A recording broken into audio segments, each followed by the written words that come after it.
Step 1. Never use a credit card again. Do you remember the items you purchased that caused your credit card debt to become so high? I recall when I had $14,000 of credit card debt that I didn't remember exactly what I bought to get me to that point, with an exception. At one point, I transferred $10,000 to one of my credit cards because my husband, who I was married to at the time, was not paying his credit cards in a timely manner, and the interest rate became alarmingly high. It was something like 30%. When I learned he had this huge financial burden, I transferred the debt to one of my credit cards so he could close the account. Shortly thereafter, my marriage ended, but sadly, I got stuck with his debt, and we lost our home as well. Regardless, I had $4,000 in debt that was likely the result of careless spending for the household, work clothes, meals out, and more. At the time, I never considered debt a real issue, but I know better now. Credit card debt in the United States is a huge problem for many, averaging about $6,500 in credit card debt. If a person only pays the minimum payment, they'll have their loans paid off in just over 4 years, and it'll cost them almost $3,000 in interest. It's possible to pay off a credit card sooner if you pay more than the minimum payment, but you must always pay the minimum payment required by the credit card company. When I was just paying the minimum payment on my credit card after my marriage ended, my life felt out of control.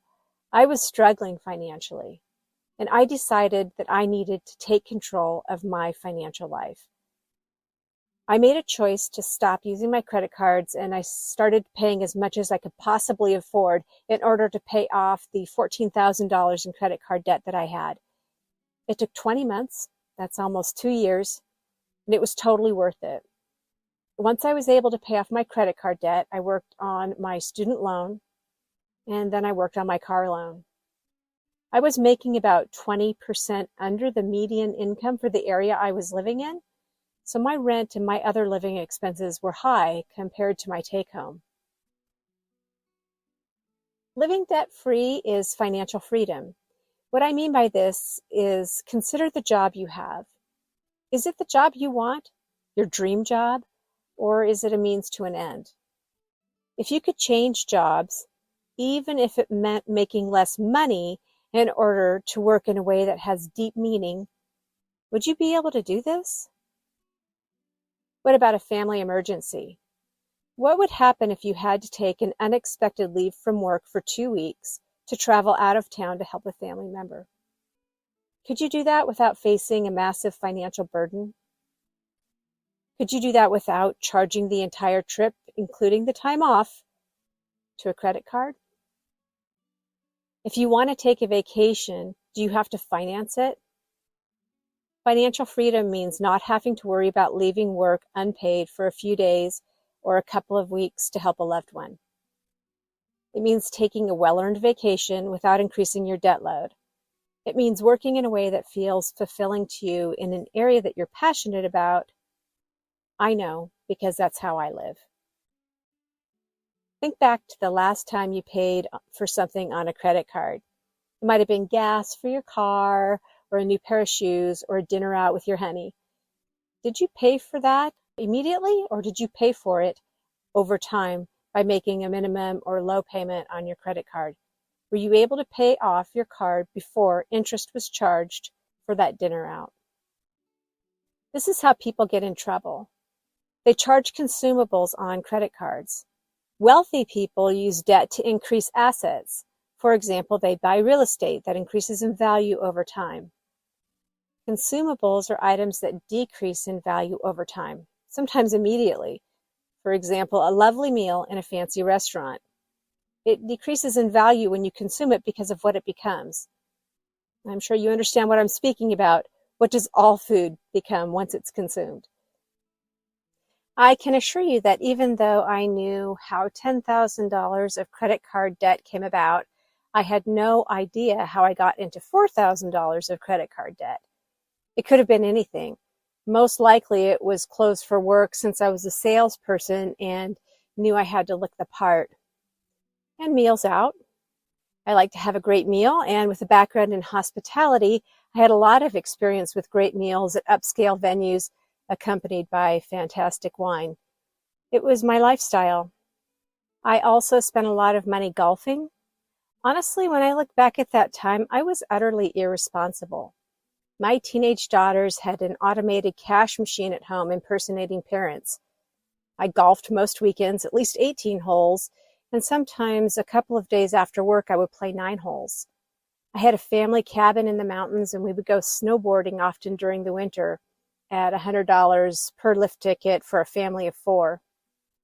We would spend 2 weeks at the cabin every winter and snowboard multiple times each week during that wintertime vacation.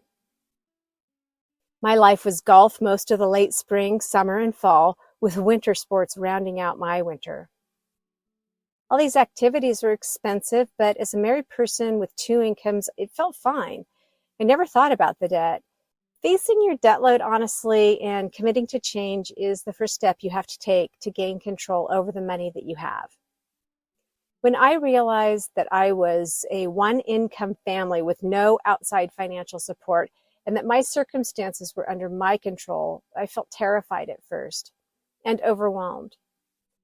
But once I decided to make a plan and take an honest look at what I could control, I began to feel better, even though feeling better did little to change my circumstances. Changing my circumstances started with committing to never using my credit card again until I'd paid it off entirely, and then only using it when I was sure I could pay it off before interest was charged.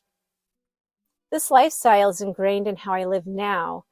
Earlier today, I was in the middle of a home workout session when I realized I may have forgotten to pay the balance on my credit card this month. I was so alarmed by the prospect that I seriously considered stopping my workout routine and checking my balance. It's ridiculous. After all, I was at home on a piece of equipment I own. I rarely work out for more than about a half an hour. It took all of my willpower to hang in there and complete my workout and then check my credit card balance. I went through all the worst case scenarios while I rode on my rowing machine. Maybe they'll charge me a late fee. Maybe they'll increase my interest rate. How late am I? I'm a control freak. And honestly, after all the COVID anxiety-inducing times over the past couple of years, I'm a wreck more often than not. But I tamped down that anxiety with the thought that half an hour would make a little difference in the outcome, and whatever the outcome was, I would handle it. And I did. I had a balance of about $350 that was not overdue, and I paid it in full. No big deal. But it did remind me of the stress, fear, frustration, and lack of control I had back in 2007 through 2009 when I finally decided to pay off all of my debt and never have debt again. The first step in getting control over your finances is to get out of debt to the best of your ability, especially very expensive debt like credit card debt, student loans, or car loans. Your mortgage is a special kind of loan that is not part of this conversation.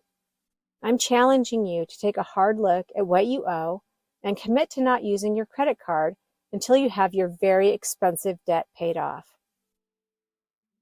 Next time on Page Power, I'll talk about risk-taking and how debt reduces the entrepreneurial spirit in some, and how debt-free living can be a launch pad for a new idea, creative work, or professional endeavor.